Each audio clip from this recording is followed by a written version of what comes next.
Quem está sendo edificado pela série de Quem é o Dinheiro nesses dias aqui? Amém?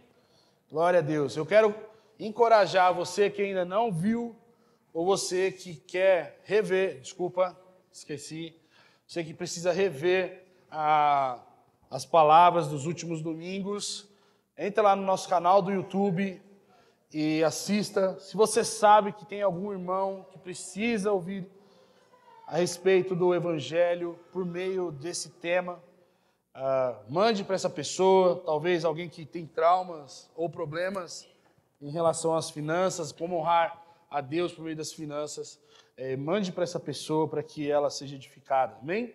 Hoje eu queria dar uma pausa nessa série e eu queria que nós falássemos sobre unidade nessa manhã. Eu queria que você abrisse sua Bíblia comigo no Salmo 133. Então, se você talvez sabe de algum irmão que precisa aprender de maneira bíblica o que Deus pensa sobre finanças, como Deus quer quer que a gente lide com isso, mande para alguém essas mensagens. Na semana que vem nós falamos sobre Páscoa e no outro domingo nós finalizamos essa série com uma última mensagem falando sobre generosidade e culto ao Senhor. Amém? Mas hoje eu queria me ater a isso e aí a gente vai falar um pouquinho mais sobre unidade na nossa comunidade. Eu queria que você abrisse sua Bíblia comigo no Salmo 133, que diz assim: como é bom e agradável os irmãos viverem em união. É como óleo precioso sobre a cabeça que desce para a barba de Arão, e desce sobre a gola de suas vestes. Como o orvalho do Hermon que desce sobre os montes de Sião. Ali o Senhor ordena a bênção e a vida para sempre. Amém? Feche seus olhos. Eu sei que talvez alguém pode ter vindo com uma expectativa para ouvir sobre o outro tema. E nós não vamos falar sobre isso, mas nós vamos falar sobre unidade. E nós precisamos do Espírito Santo nos guiando nessa manhã. Essa mudança não foi porque estava programada, mas foi por um incômodo em meu coração para nós falarmos sobre comunhão e sobre unidade. E eu queria que nós nos submetêssemos ao Espírito nessa manhã. Feche seus olhos, Pai. Muito obrigado pelo seu amor, pela sua palavra. Obrigado pelo privilégio de nós sermos parte do povo de Deus. Nós pedimos que o Senhor envie seu Espírito sobre essa sala. Fale aos nossos corações, ajude-nos a compreender os seus mistérios. Submeta o nosso coração a Ti agora, Senhor. Submeta a nossa razão, os nossos desejos a Ti. Espírito Santo, o Senhor que está guiando a sua igreja, o Senhor que pastoreia essa igreja, não é a vontade humana, não são as necessidades, mas o Senhor sabe que sua igreja precisa. Ministre sobre ela nessa manhã, Senhor. Em nome de Jesus. Amém. A unidade, ela é algo mandatório nas Escrituras para o povo de Deus. E nessa manhã eu queria falar sobre unidade como um sinal de vitalidade, de vida, de vivacidade no meio da igreja e expressão da bênção do Senhor para nós. Nós lemos o Salmo 133 e esse salmo é um salmo que é conhecido como um salmo de peregrinação, em que provavelmente Davi que escreveu esse salmo.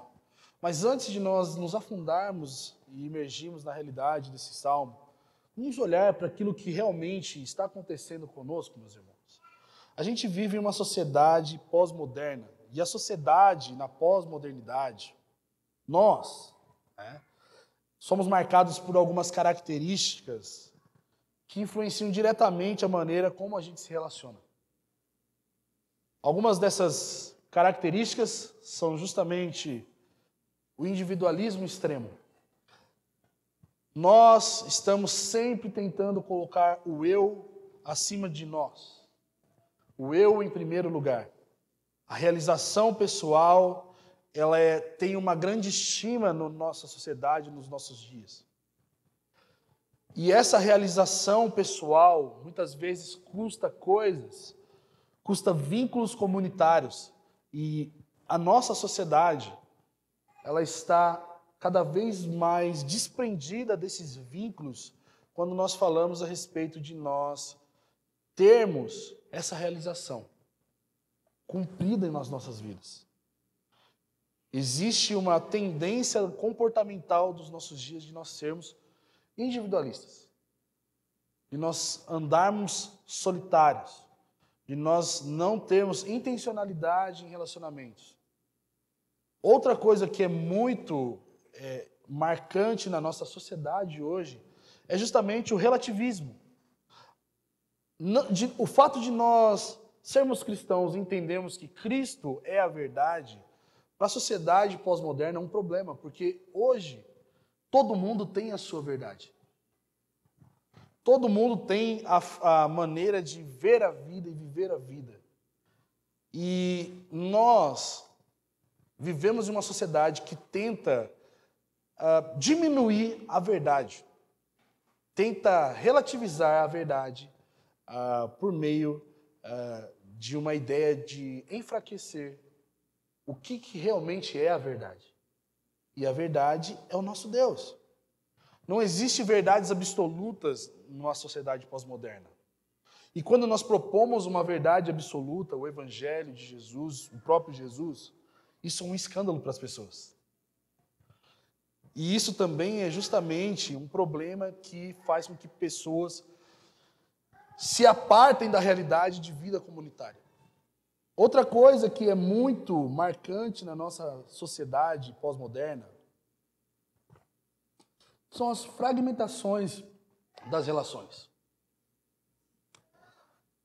Quem aqui conhece...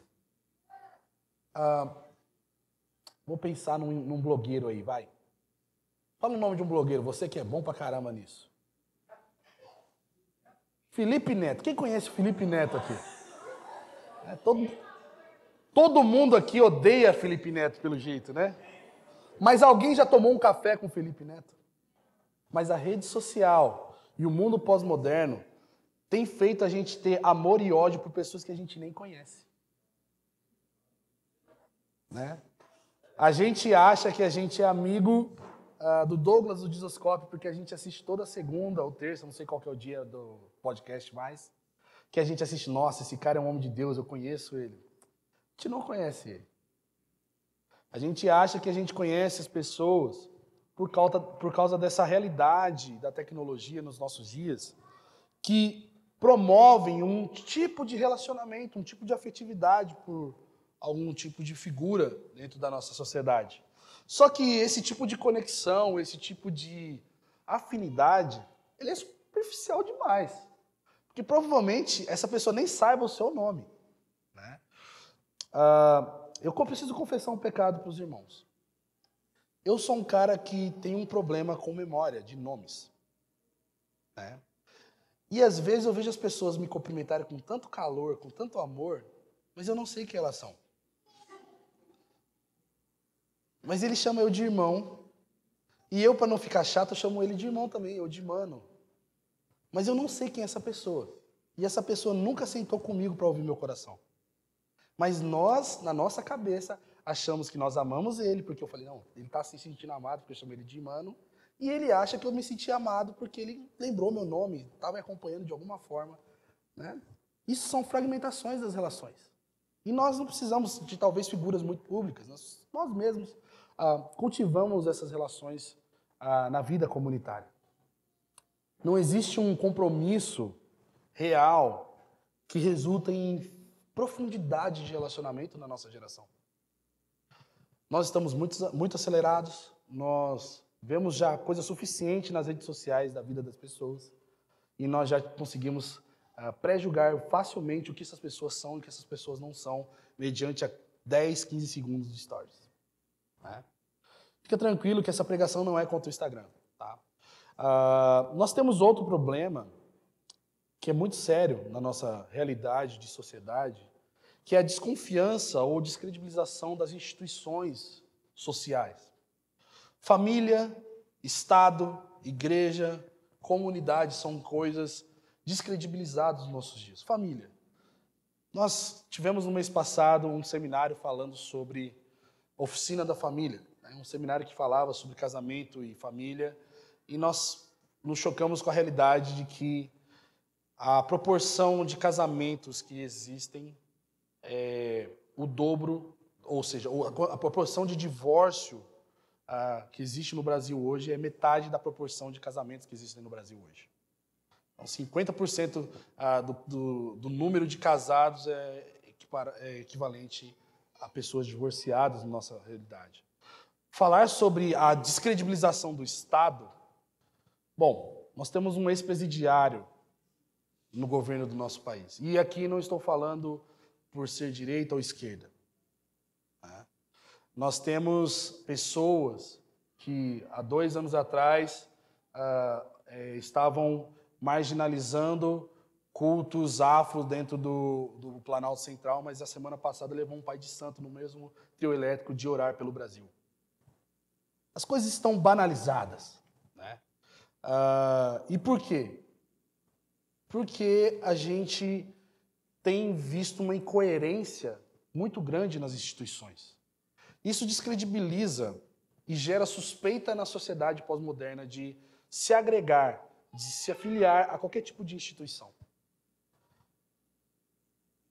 Qualquer estrutura de fraternidade, de irmandade, hoje elas estão em xeque, porque as pessoas não veem coerência naquilo que é dito dentro daquela sociedade.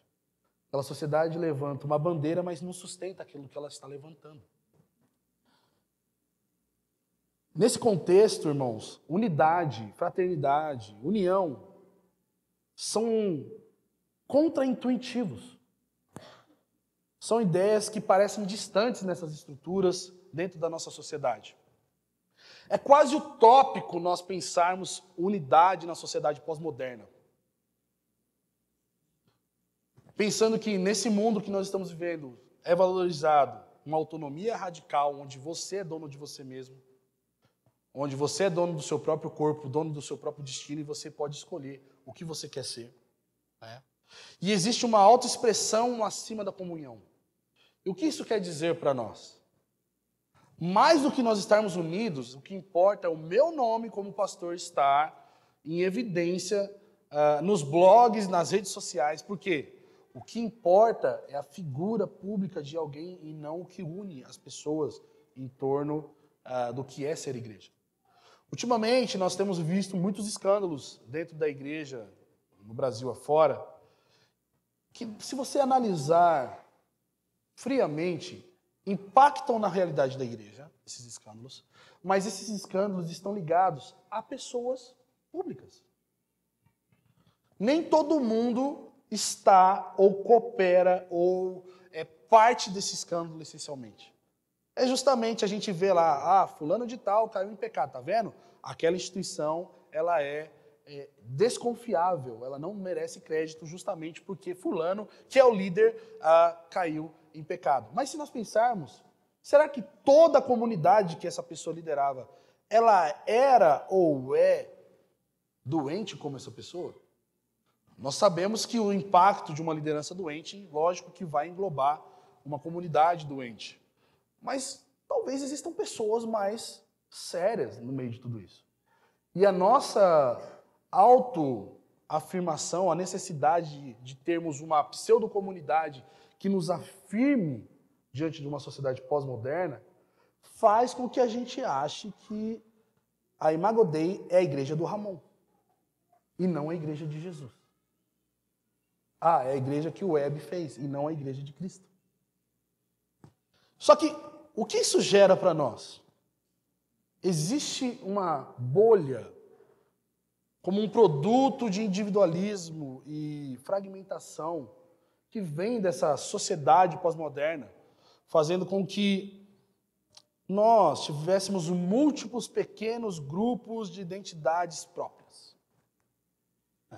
Não existe um senso coletivo mais, existem pequenos grupos dentro de um grupo que refletem um tipo de identidade. Muitas vezes são isolados uns dos outros, porque nós temos o grupo do hippie, e temos o grupo dos executivos, e temos os grupos dos meninos que jogam Minecraft, Minecraft, né? Ontem eu estava no shopping com os meninos e veio uma cambada de molecada com caixa na cabeça. Eu falei, cara, isso é seita, né? Sério, não tô brincando. A molecada com caixas na cabeça, vestido. Eu falei, santo pai, não deixa o Benjamin ver isso, porque senão, se ele quiser vir no cinema, ele vai querer vir com caixa de papelão.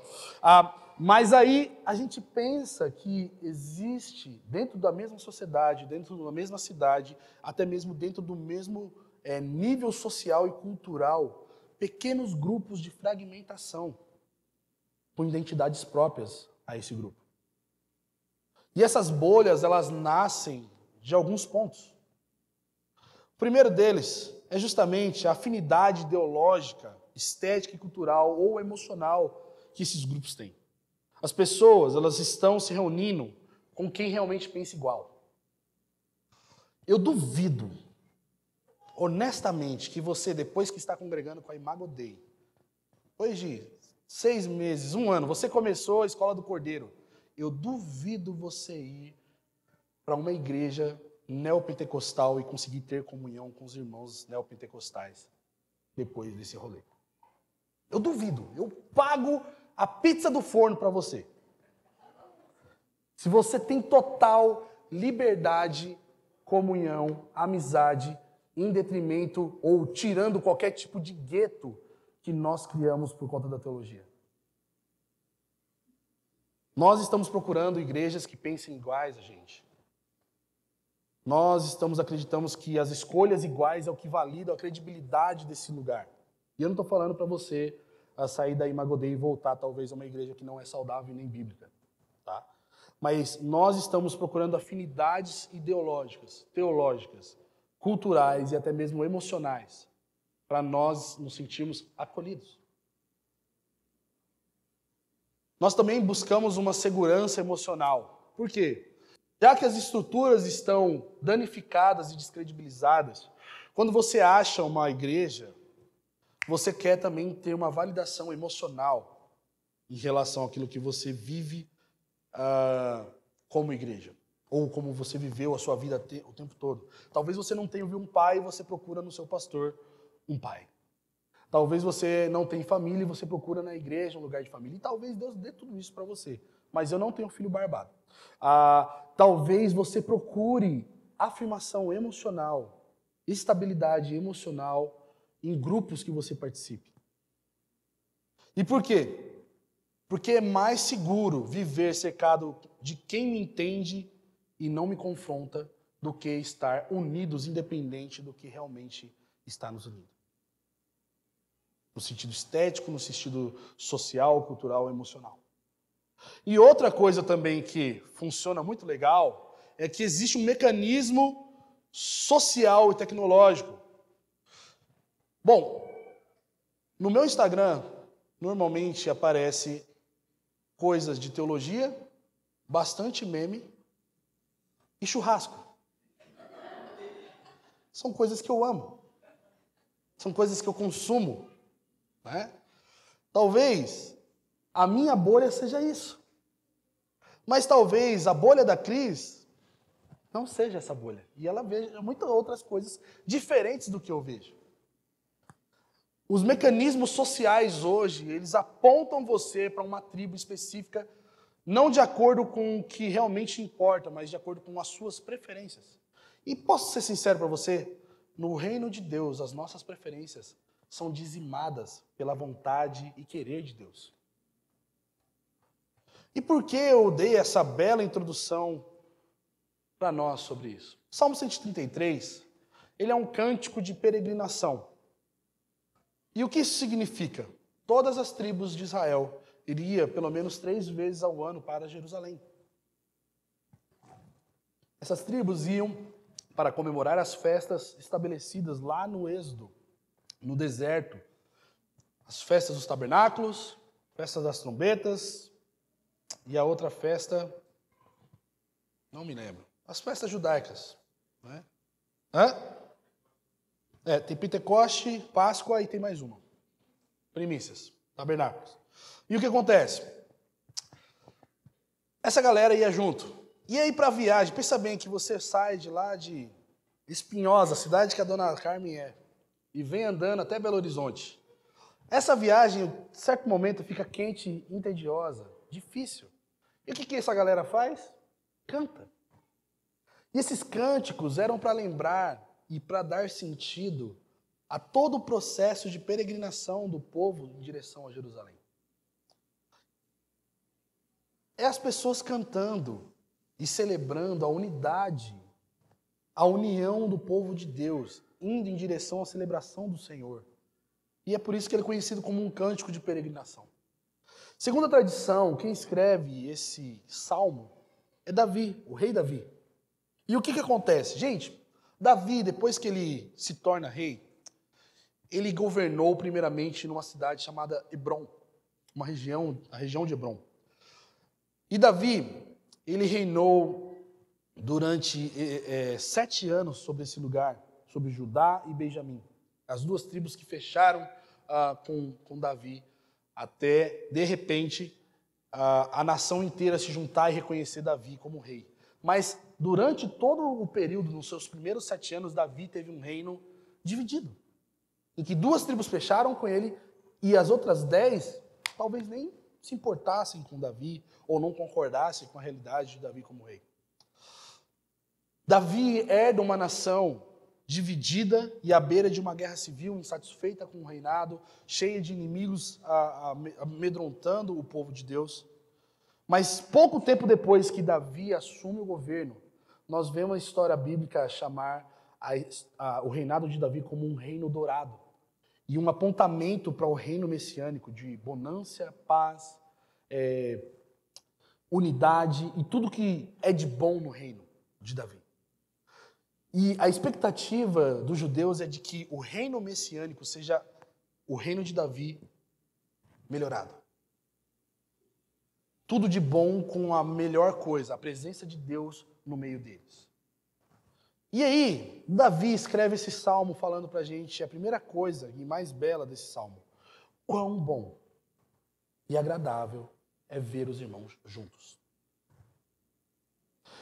Davi provavelmente está no seu palácio escrevendo esse salmo, seja lá, ou lembrando das coisas que ele viveu no passado, até que agora as 12 tribos de Israel estão na cidade de Jerusalém, celebrando o Deus que ele ama.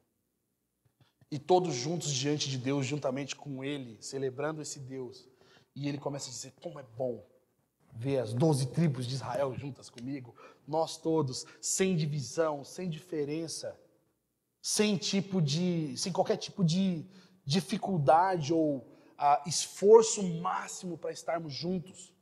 Porque quando Davi usa também aqui, quão bom e agradável que os irmãos vivam em união, ou vivam juntos, Davi está lembrando de que essa realidade de viver juntos era uma realidade não muito distante e até mesmo formadora do povo de Israel. Porque no deserto, as famílias viviam juntas.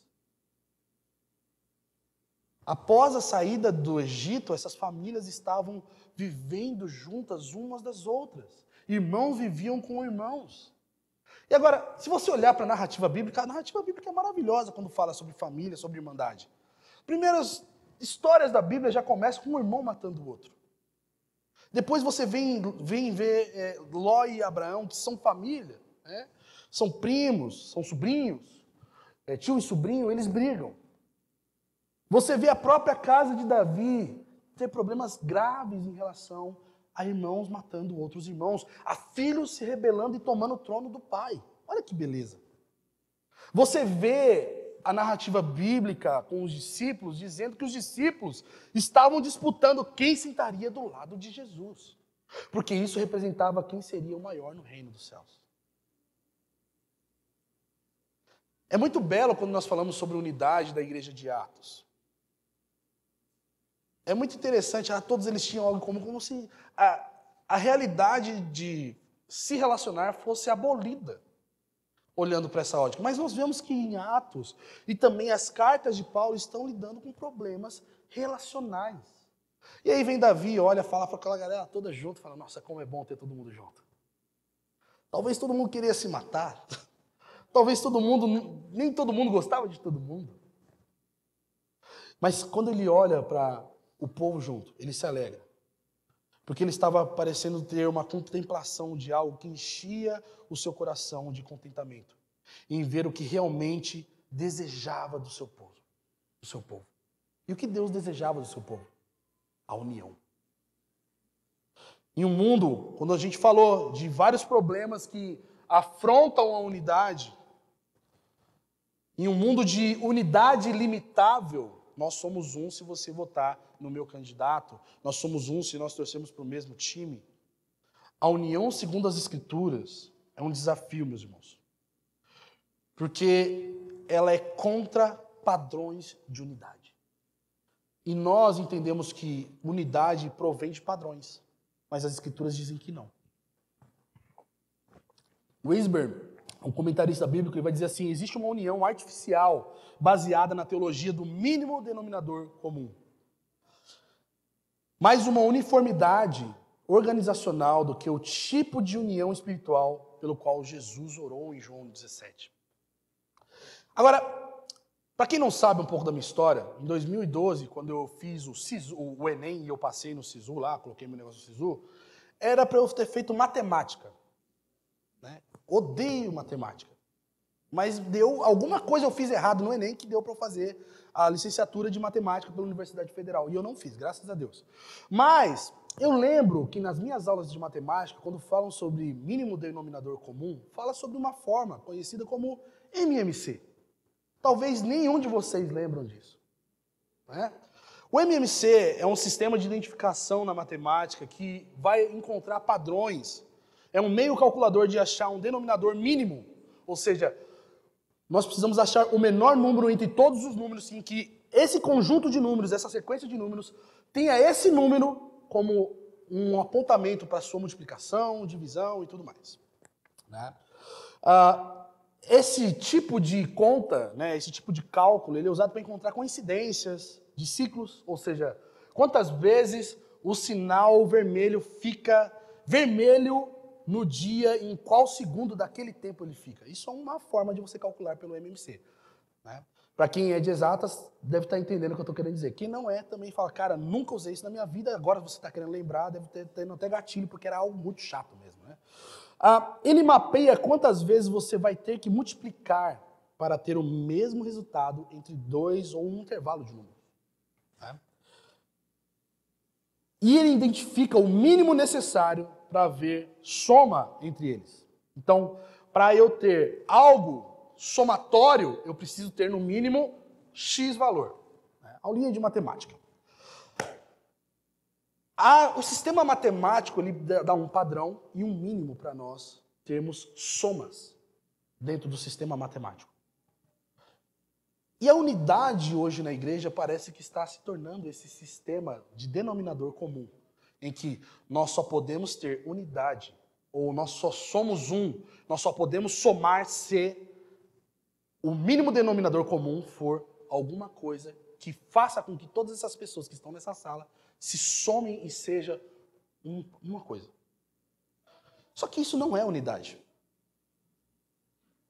Isso é uma espécie de uniformidade que nós temos.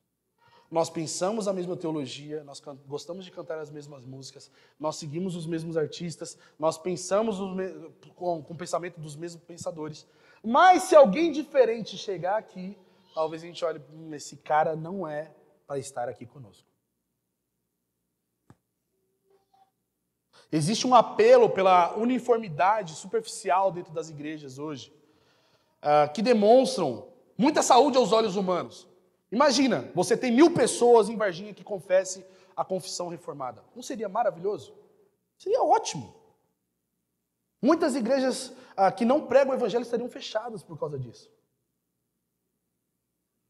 Mas, aos olhos de Deus, esse é o padrão de unidade?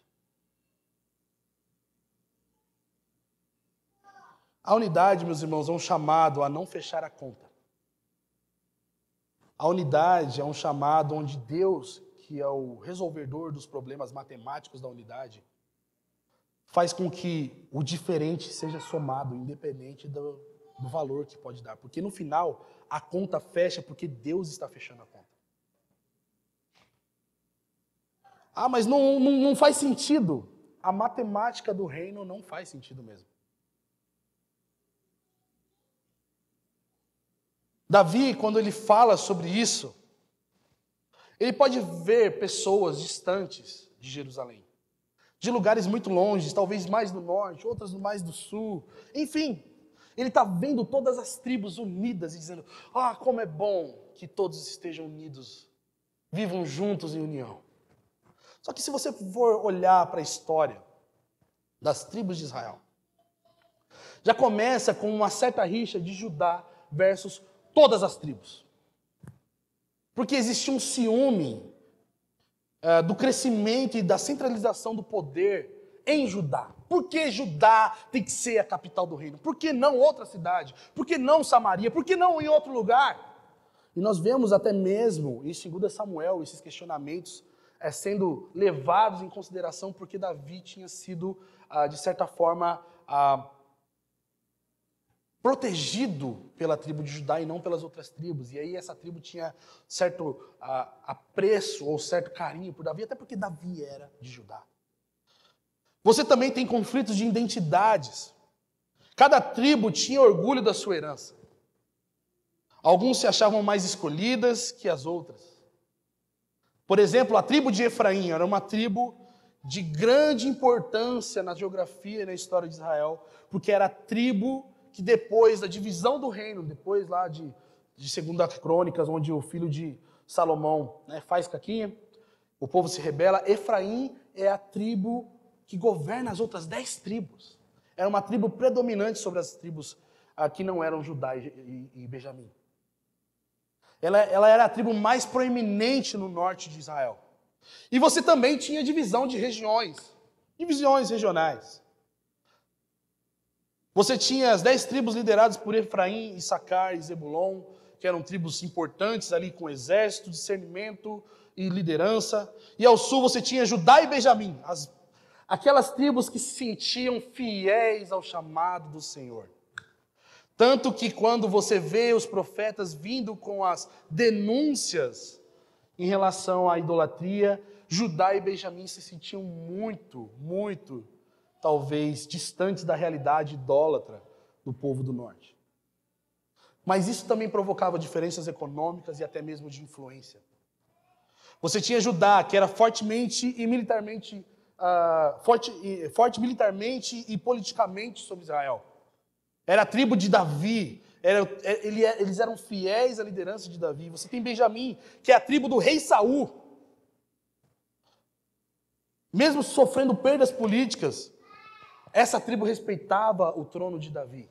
Você tem Efraim, uma antiga liderança que vinha dessa tribo como Josué, que foi um grande e importante líder para conquistar a terra prometida. Agora talvez não tenha todo esse prestígio, mas ela era extremamente importante para a história de Israel. Você tem Levi, nós estamos falando dos levitas essas 2 semanas.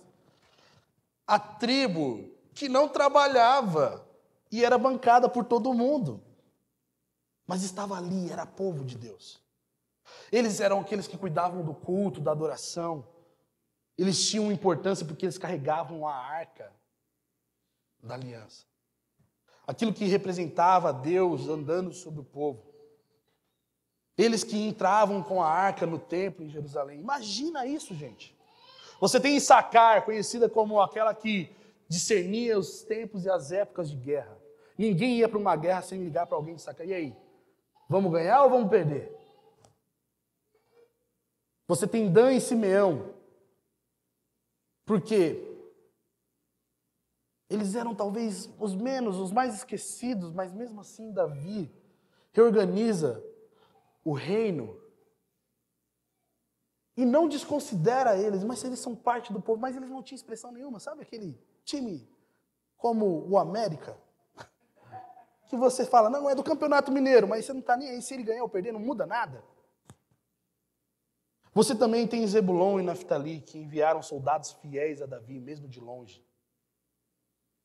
E Davi olha para todo mundo junto, fala, bom e agradável que os irmãos vivam em união. Eles tinham diferenças, eles tinham dificuldades, eles não se enxergavam até mesmo como parte do povo de Deus. mas eles eram povo de Deus. E Davi estava dizendo, é agradável demais ter esse povo aqui. Ninguém está querendo tomar a cidade, mas está todo mundo junto para louvar e bendizer o nome do Senhor.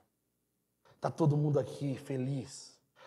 E Davi vai dizer que essa união, estar juntos, essa unidade, ela aparece com algo.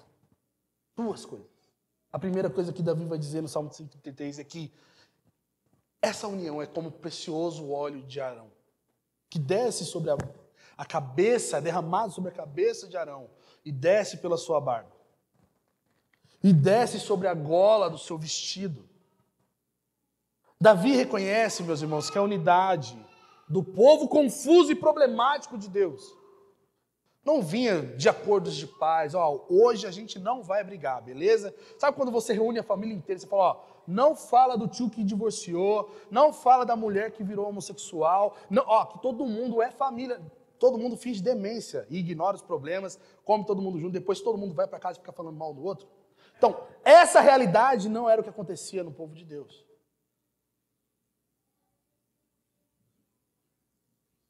Davi aqui ilustra com a imagem que representa o maior ato da aliança de Deus com o seu povo, o estabelecimento do sacerdócio araônico, ou o estabelecimento de Arão como sumo sacerdote. Por quê? Arão tinha um papel de mediador do povo de Israel. O mediador entre o povo e Deus. Aquele que ofereceria os sacrifícios diante de Deus. Ele que foi ungido para o serviço que mediava a união com o povo de Deus.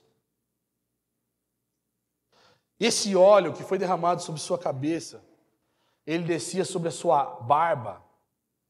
E aqui a gente sabe que o contexto judaico fala sobre barba como algo, um sinal de respeito, força,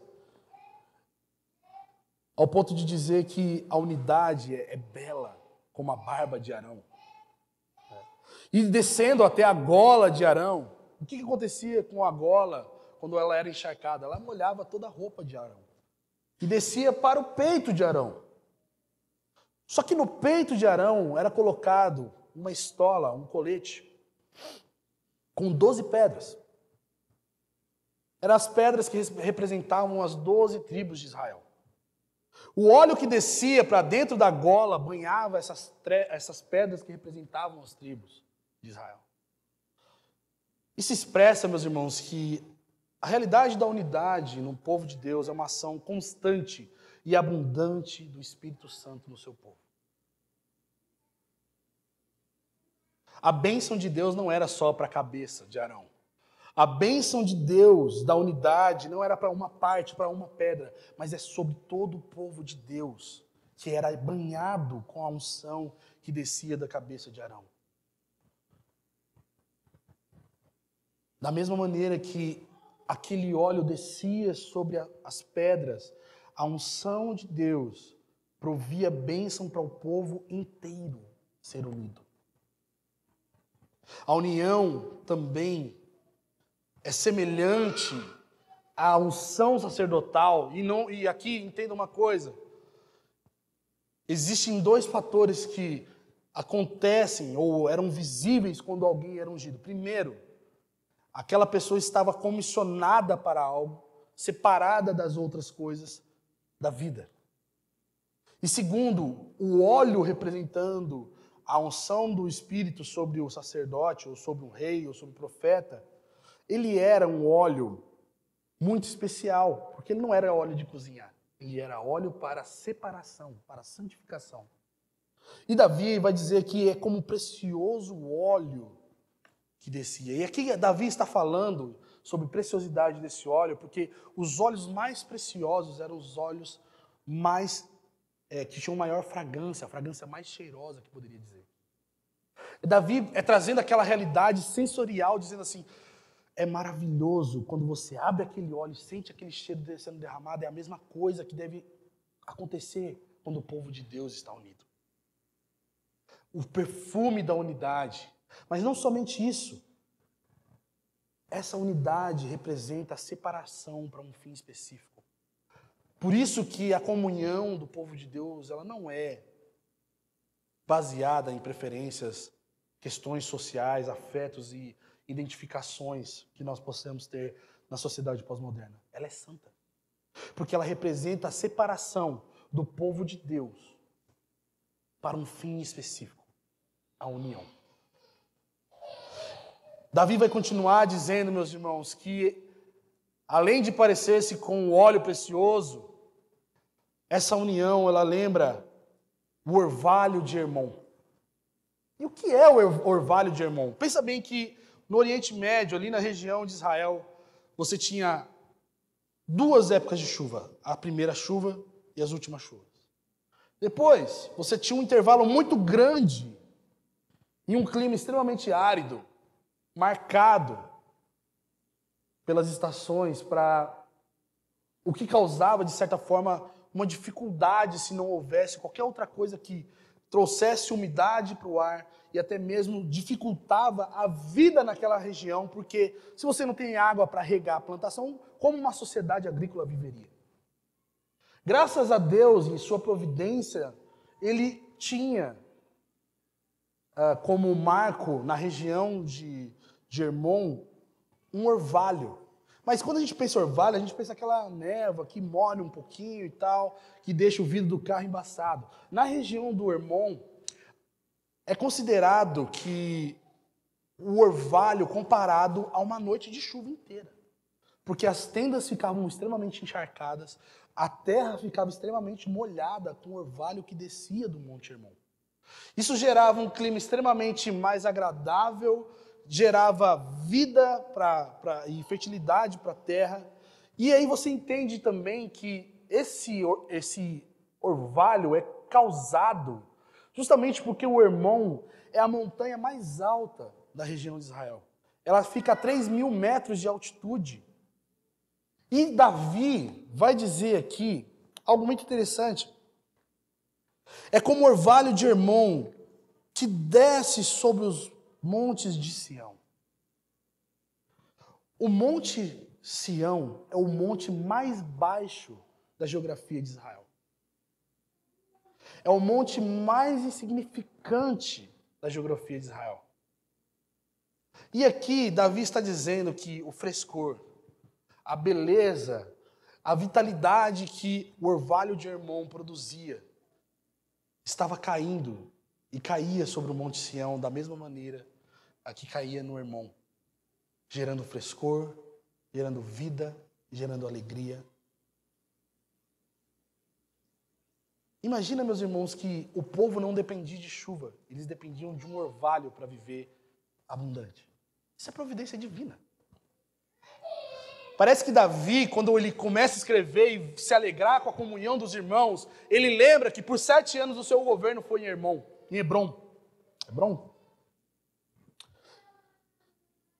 E ele lembra dessa região como uma região que era abençoada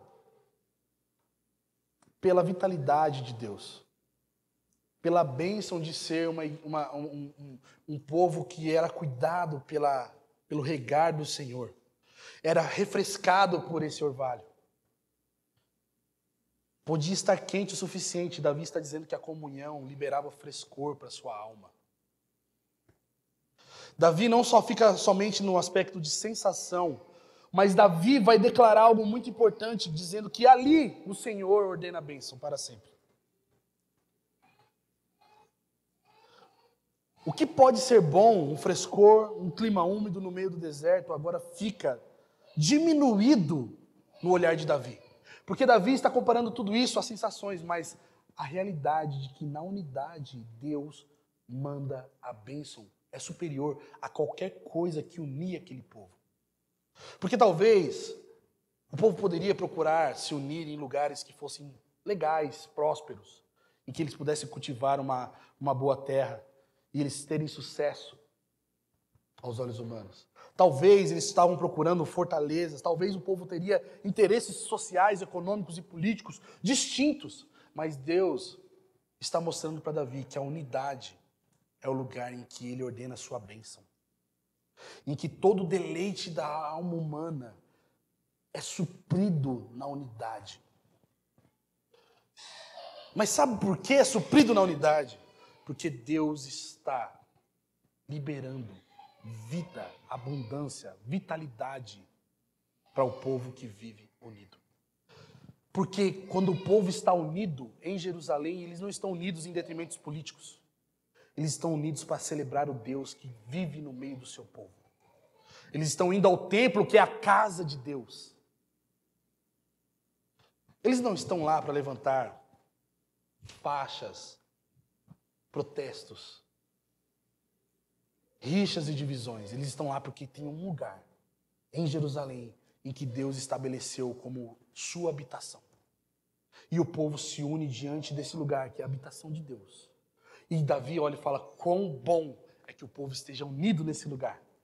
Porque nesse lugar a presença de Deus é abundante. E a presença de Deus sendo abundante, ele libera bênção sobre o povo. E o povo está unido para usufruir dessa bênção. O povo não está distante em suas tribos resolvendo seus problemas. O povo está em comum. Com um comum desejo. Com um comum alvo que os une. A presença de Deus. E, gente, por que eu estou falando sobre isso? Você quebrou a série que está falando sobre dinheiro para falar sobre nós, o povo unido jamais será vencido? É. A verdadeira união, meus irmãos, a união bíblica nos ensina algumas coisas que são muito importantes, que nós não podemos perder como igreja local. Agradável e bom são adjetivos ao povo de Deus que vive em união. Com bom e agradável é que os irmãos estejam unidos. Só que também bom e agradável são adjetivos para outra coisa dentro das Escrituras. A vontade de Deus. Deus deseja unidade. Deus ama a unidade. Isso nos mostra, gente, que o povo de Deus foi feito para andar em unidade. Porque andar em unidade, além de ser bom e agradável para nós que estamos vivendo em unidade, é um cumprimento da vontade de Deus sobre o povo que Ele escolheu para ser seu povo. O convite da unidade é um convite de nós abandonarmos os nossos guetos, as nossas histórias, as nossas bolhas e ser povo de Deus com pessoas que também são povo de Deus. Para viver para a glória de Deus e expressar a glória de Deus para o mundo por meio da unidade. Porque é isso que Jesus ora. Que eles sejam um da mesma maneira que eu sou contigo, ó Pai, para que o mundo veja a glória. Uma igreja, o povo de Deus que não anda em unidade, não é povo de Deus. União, meus irmãos, não é mero ajuntamento. E aqui é muito importante, porque nós vamos falar sobre comunidade, vida de comunhão, nos próximos meses nos nossos PGs. E muito temos falado sobre unidade. E muitos de nós acham que vivem em unidade porque toda semana está comendo com alguém. Toda semana eu encontro com alguém e a gente assiste dorama junto. Toda semana eu encontro com alguém e a gente joga vôlei. Toda semana a gente tem comunhão. E não é nada de comunhão. Porque o que está unindo eu e você para algumas coisas dentro da igreja são programações que não expressam a glória de Deus.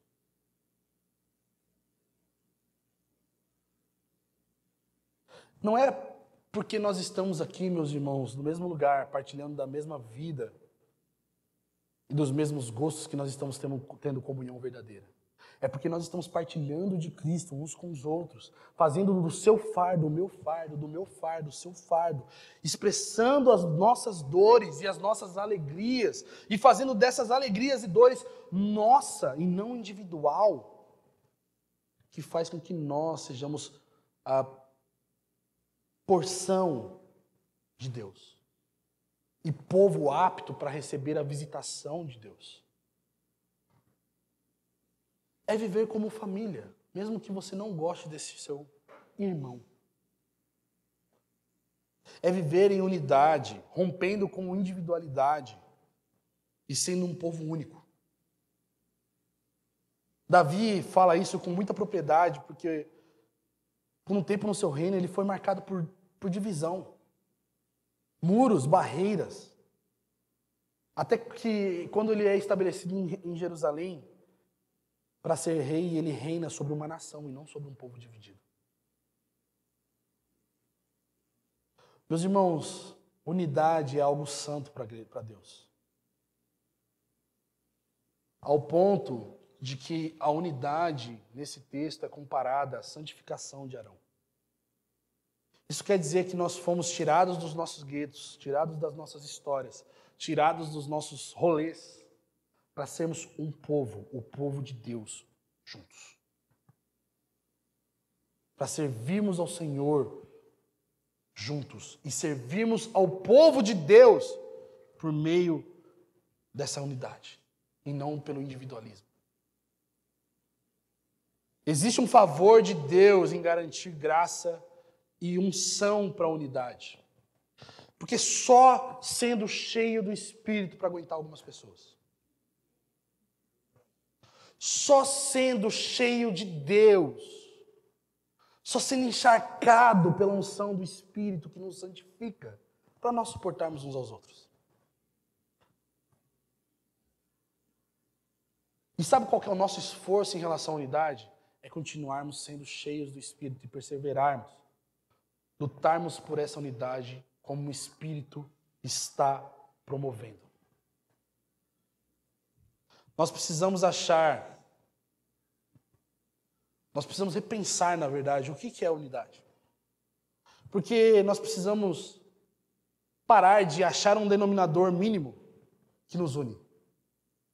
Eu vou falar com o Bruno porque ele gosta de indie.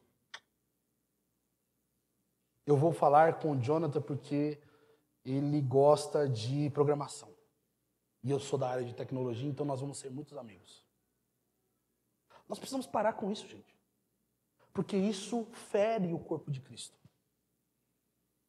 Se nós estamos limitando ser um com o nosso irmão em coisas desse mundo, isso não é a unidade do Espírito. Nisso não há bênção ordenada do Senhor. Não, mas a gente tem que ter um grupo de seletos aqui, porque eu não vou abrir minha casa para ninguém, para todo mundo. Então você não serve para viver no povo de Deus. Não, eu prefiro ter intimidade com alguns, porque eu já fui muito ferido. O povo de Deus foi feito para receber bênção e vida de Deus. Por que você e eu estamos nos rebelando contra a unidade, nos isolando, criando grupinhos dentro de nós, facções contra o corpo de Cristo, que nos libera a vida de Cristo para sermos curados?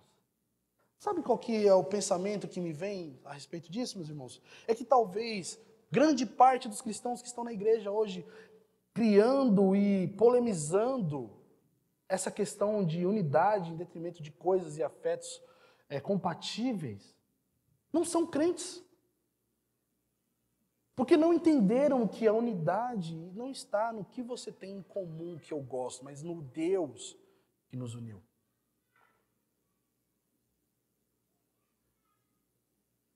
Nós não precisamos de algo mínimo para nós termos comunhão. E às vezes o mínimo aqui é uma programação eclesiológica. O culto de domingo faz a gente ser um. Já está ótimo, já vi sermão domingo. Tá não, cara.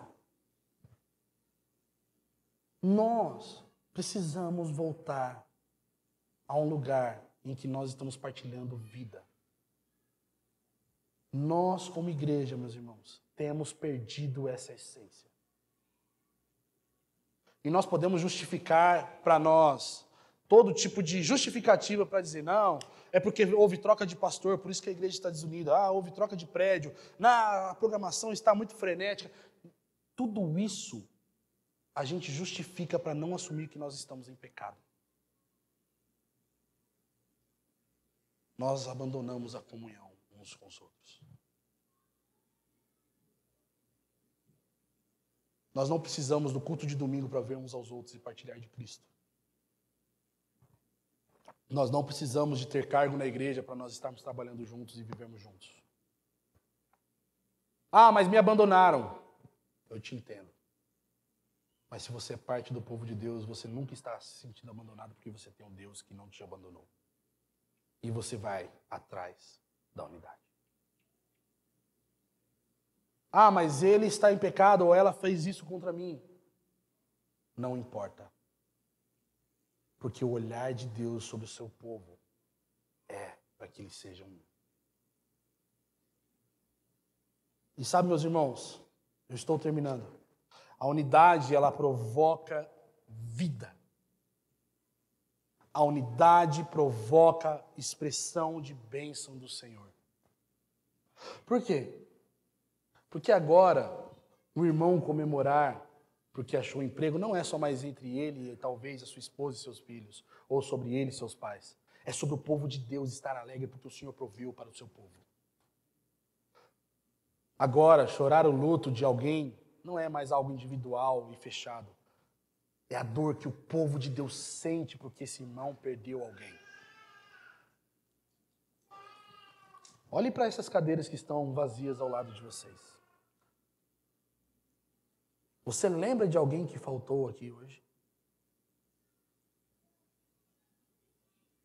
Você e eu sabemos por que essas pessoas não estão aqui?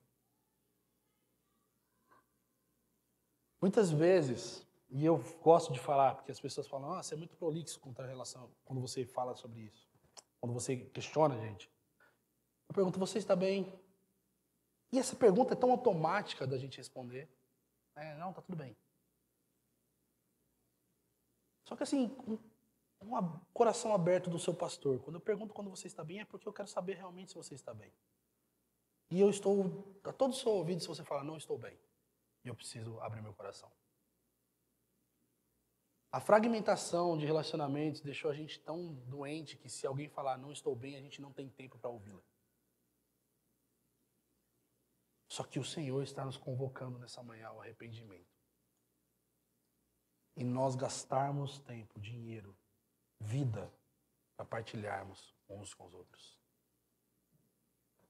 Essa pregação talvez não vai gerar absolutamente nenhuma emoção. Talvez você está com seu coração trancado aqui. Mas essa semana, duas pessoas me procuraram, diferentes, em contextos e situações diferentes, para dizer, eu não consigo me ver parte da igreja de Magodei. Mesmo que vocês tenham um ótimo ensino, mesmo que vocês sejam muito legais, mesmo que você seja um cara muito bom, eu não consigo me ver dentro da Imagodei, porque a Imagodei se tornou uma bolha. A Imagodei é uma bolha e eu não consigo acessar essa bolha. E sabe, meus irmãos, eu não sei o que Deus pode fazer com a Imagodei daqui para frente.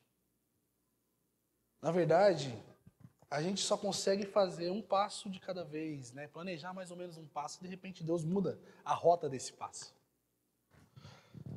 Talvez o Senhor mude a rota da Imagodei e ela possa crescer muito. Mas como será a qualidade dos relacionamentos dessa igreja?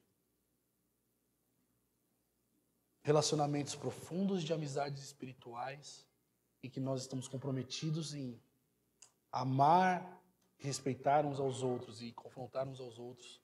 Ou nós estamos só tipo, legal, vi você no culto, fui embora e de repente você nem sabe o nome desse irmão, desse mano.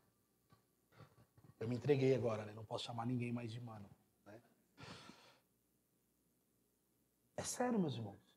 Nós precisamos hoje, agora, resgatar o senso de comunidade que está sendo perdido, seja lá por qual motivo, mas principalmente porque nós estamos abandonando a unidade. Esse é o motivo central. Os outros podem ser reais? Podem. Mas talvez nós estamos esquecendo do primeiro amor que nos unia numa sala. E hoje nós estamos finalizando o nosso período de jejum. Justamente para nós refletirmos sobre isso, meus irmãos. Porque talvez muitos aqui nem fizeram o jejum e não estou aqui para condenar você que não fez. Você nem sabia, talvez. Aí mais um motivo de você repensar. Será que eu estou sendo parte do corpo de Cristo mesmo ou eu só estou indo aos domingos ouvir uma boa palavra? Eu queria que vocês fechassem os olhos.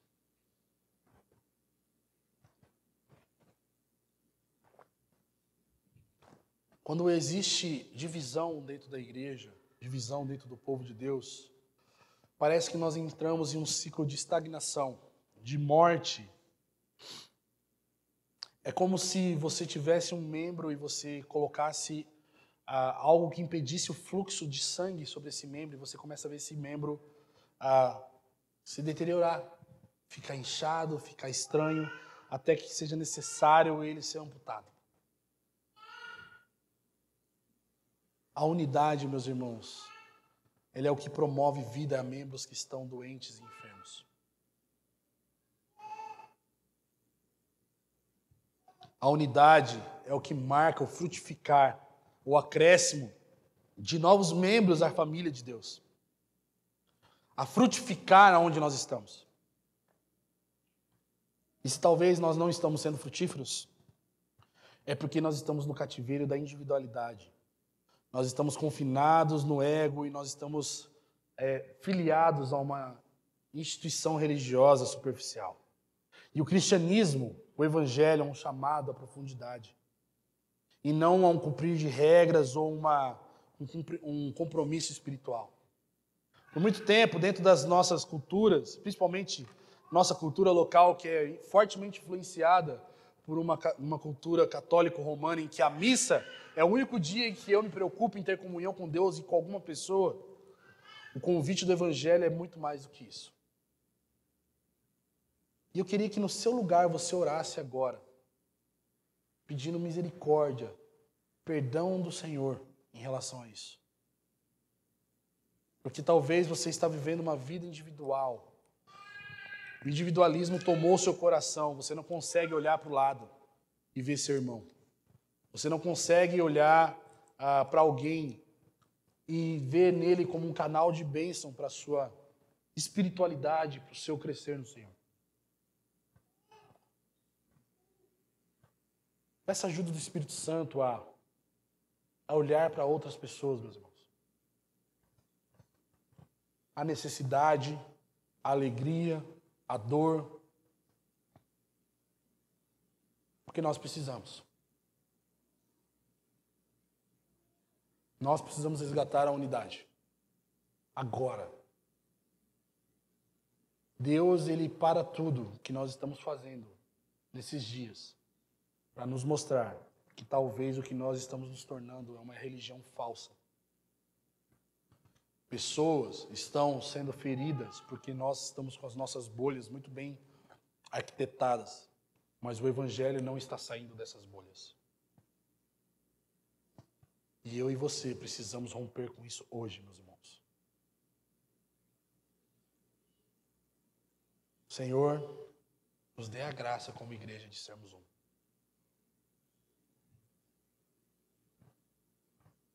Nos dê, Senhor, a certeza de que nós somos o seu povo. Nos dê a compaixão uns pelos outros, Deus.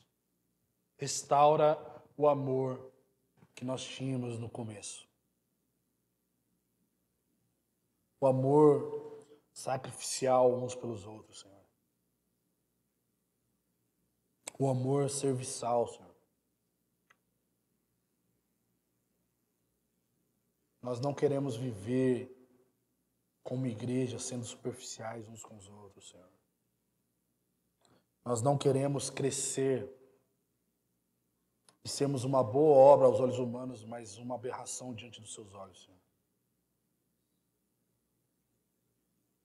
Tem misericórdia da nossa comunidade, Senhor.